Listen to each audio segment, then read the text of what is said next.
Every Kenyan, both in Kenya and abroad, know that things have changed in Kenya. Things are not the same in Kenya. A vast majority of Kenyans know that very well. Except, of course, those who are still supporting UDA and Kenya Kwanza. Those ones are in denial. Because it is very possible in this life to bury your head in the sand like an ostrich. There is a fire coming. The fire is very, very clearly visible. You can even start feeling the heat of that fire. But you decide to ignore it. You decide, if you bury your head in the sand, the way an ostrich does, then since you can't see the fire doesn't exist. And looking at the country today, and even looking at things in retrospect, when you look back, you see many things you didn't see at the time. There's some very interesting, super fascinating facts emerging. For instance, it has been said by a number of analysts that the Ruto administration has nobody else to blame for what they're encountering and what they're going to encounter shortly, except themselves. They played a major role in fueling the fire against them. And I totally agree. It is obvious. Now let me just illustrate this with my usual stories so that it's clear for everybody. Unachukua mke wa jirani wako, your neighbor's wife, and you start living with her. And you know very well that her husband must be hurting. After all, he's human. And then what do? You keep on visiting the neighborhood and introducing mke wa wenyewe as your own dear wife. And you go out of your way to introduce her. This is my wife, my beloved wife. Kwani iko nini? And then the day after tomorrow, you make another visit to the neighborhood. And you repeat the same thing. Today you go to this house. The day after tomorrow you go to another house. 2 days later you go to another house, etc., etc. All in the neighborhood. Now, this man who is hurting is trying to move on. But you're not allowing him to move on. I have a golden personal rule. Never kick a man who is down. Never ever. Yes, you didn't cause his problems. Yes, you didn't cause his downfall. But never ever kick a man who is down. And for many reasons, including the fact that you don't know tomorrow. Do you? Do you know what's going to happen tomorrow? Nobody does. Of course, you can figure out some kind of analysis and have a general idea of what is going to happen tomorrow. But you can't be sure. You can't have the details. You can never be exact unless you're Almighty God. But in this example I've given you, you're the one who has caused that man grief. But then you keep on rubbing it on his face. What do you think is going to happen? After the August 2022 presidential elections, Kenyans were determined to move on. Walirudi kwa makazi zao, they returned to their businesses, and they were hurting very badly. But they were determined to move on. There's plenty of proof of that in certain comments on this very channel. In fact, some people are getting annoyed with me. Chris, wachana na hii maneno. But then guess who did not allow them to move on? The Ruto administration. Every day they were returning Kenyans to the past, where Kenyans didn't want to go. They were returning them there by force. Oh, President Uhuru Kenyatta this and that. Oh, the handshake this and that. Oh, we won fair and square. Oh, so and so is a hero. Oh, so and so were trying to subvert the will of the Kenyan people, etc., etc. And those words were hurting. Those words were rubbing salt on very fresh wounds that had not even started to heal. You can be sure in this illustration I've just given you, that woman's husband will reach a point where he cannot take it anymore, and he is going to act. It is human nature, so predictable. And so the Ruto administration, instead of governing, instead of quickly trying to do things to help Kenyans, so that Kenyans forget, so that Kenyans are happy, and they say it's okay. Yeah, the Ruto presidency is okay. He has done 1, 2, 3. That is very good. Let us move on. Yes, what happened in the past is painful, but if we're benefiting, hakuna shida. Let's move on. But the Ruto administration could not let go.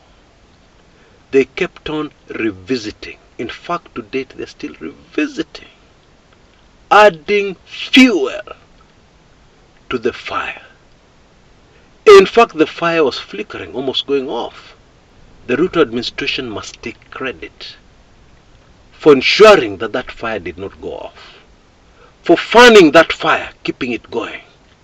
Yeah, they must take credit for that, to their own detriment. And you'd think that by now, surely, some people would have learned their lesson. But no, they haven't. Far from it. In fact, they have heightened what they're already doing right from the word go. You see, it's very clear that the UDA strategy of dealing with this whistleblower maneno and the revelation, the earth-shattering, shell-shocking revelations of the real results of the presidential elections, the UDA strategy of dealing with this is to attack Raila Odinga. Raila Odinga this, Raila Odinga that, Raila Odinga should retire, etc., etc. Now, in my opinion, this is a grave mistake. Why? I'll tell you. You see, in my opinion, Raila Odinga has not started anything.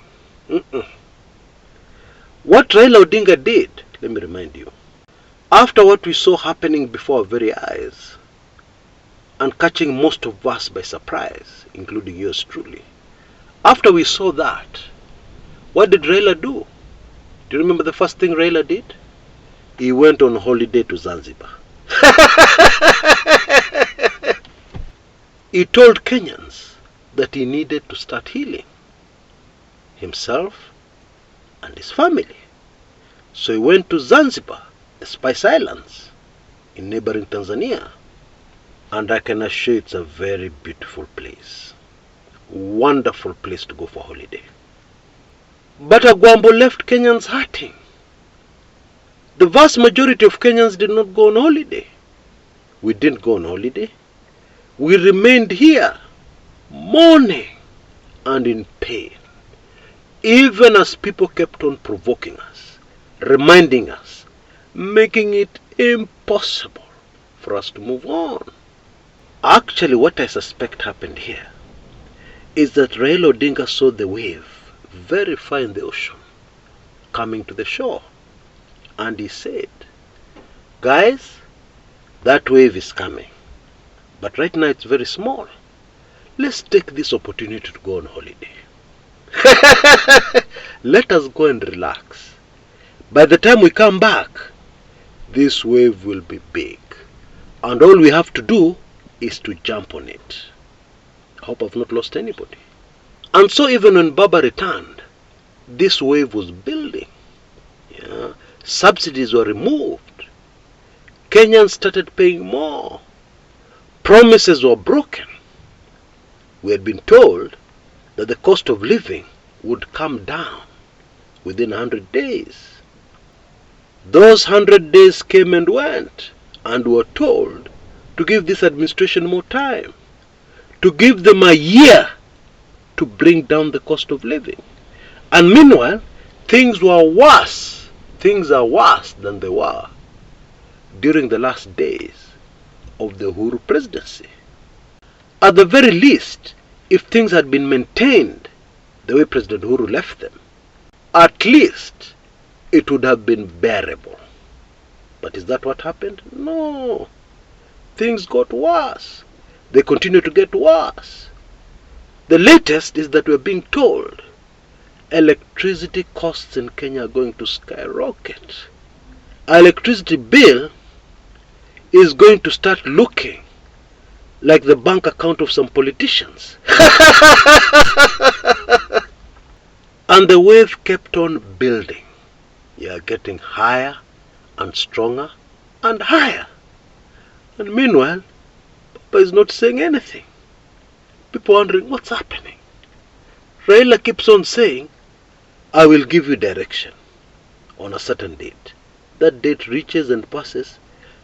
Raila again tells us, I will give you direction in the new year. He kept on postponing. Kenyans kept on getting very impatient. And then, a bombshell that crushed the hearts of a vast majority of Kenyans. We started noticing that ODM legislators are warming up to UDA MPs and politicians. Woi. Nani ataokoa sisi? Ish. And then the climax of it all is that President Ruto visited Luo Nyanza. He was warmly received. What? And Kenyans were just finished. Meanwhile, these last two events, warming up to UDA and the Nyanza visit, made the wave climb like 200 feet. Many Kenyans gave up. In fact, Kenyans started talking badly about Raila Odinga. And some Kenyans, and confirmed reports, started looking for fundis to adjust their TV sets so that they can never go to any local TV station. They were looking for fundis that would sense when there was anything to do with UD on the screen, the TV automatically switches away from that particular station. And then as the suffering became unbearable, boom! Whistleblower. These are the real election results. Baba won in the whole of Central Province. Kiambu, Baba won. Muranga, Baba won. Nyeri, Baba won the presidential elections. What? The wave climbed up another 100 feet and people were waiting for Baba to speak. But Baba was taking it easy. He was in South Africa. And people were following his tweets closely. Yeah, and he was talking about everything else. Kwanza, a lot about South Africa. He was talking about everything else except this drama that was unfolding right back home. Concerning him directly, he said nothing. Meanwhile, some diehard supporters of ODM, including one in particular, addressed Baba directly. And this guy said, Baba, ukifanya handshake, nitajinyonga kwa gate yako. Mimi najua mahali unaishi, napajua vizuri sana. Utanikuta tu nikihang kwa hiyo gate. People are serious. I'm trying to convince you of the reality that the problem is not Raila. It's not. The problem is this wave. 8.1 million strong. Plus!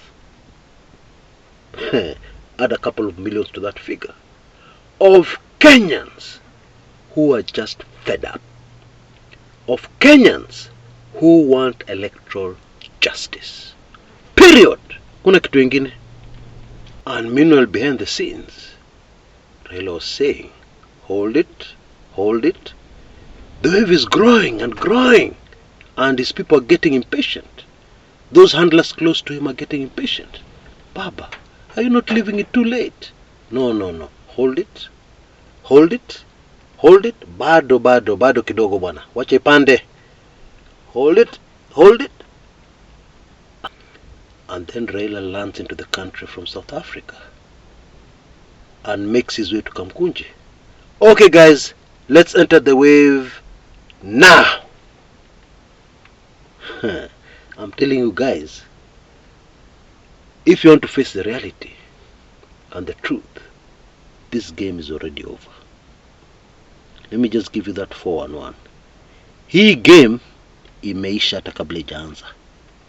If only you could hear the way Kenyans are talking right now, you would know I'm telling you the truth and the reality on the ground. Kenyans, I'm telling you, are serious. This time round, they're very serious. In fact, let me put it this way. Raila is not serious enough. He's not as serious as Kenyans are. Let's just wait and see. And meanwhile, the UDA administration continues to fuel the fire.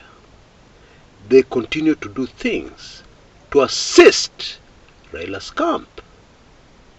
Oh, hawa watu wanatafuta handshake. Oh, there's nothing here. Oh, these people should try some new tricks, etc., etc. All things which are wounding people who are already wounded. It is my sincere hope that this video has helped you to see things much more clearer than you are seeing them before about the current situation in the country called Kenya. But please allow me to make a recommendation. Yeah, it is good for you to get the complete picture, to understand what really happened last August. Okay? And that is in my weekly intelligence briefings, number 94. It is also important for you to understand some of the assistance that Azimio got in gathering the information and the evidence that they now have. And in case you've not noticed, the government is not countering this evidence directly. Even Chebukati has not challenged it directly. Because he should have come out very early and told us, no, these people are not telling the truth because of 1, 2, 3. The results I declared were the real results because of 1, 2, 3. Chebukati is mum. The government is mum. That should tell you a lot. But all this didn't happen by magic. And in my weekly intelligence briefings number 95, the identity of that Kenyan is revealed. Now you can see details on your screens right now. In case you're not a WIB subscriber, take advantage of our current offer. Get life membership. Because what's going to be unfolding over the next few months in Kenya, unprecedented, never before seen on our shows. Anyway, number 96 WIB gives you the inside info on the Raila strategy. It's a killer strategy. Yeah. Objective, Raila bang inside State House in the year 2023. Oh yes. And you should hear the way some people are talking. Apende asipende, tutamwapisha. Tutamuingiza hapo State House. That's how Kenyans are talking. Ordinary Kenyans. Hey. And that's why I keep on saying, the problem for UDA, the government, is not Raila. That should be the least of their worries.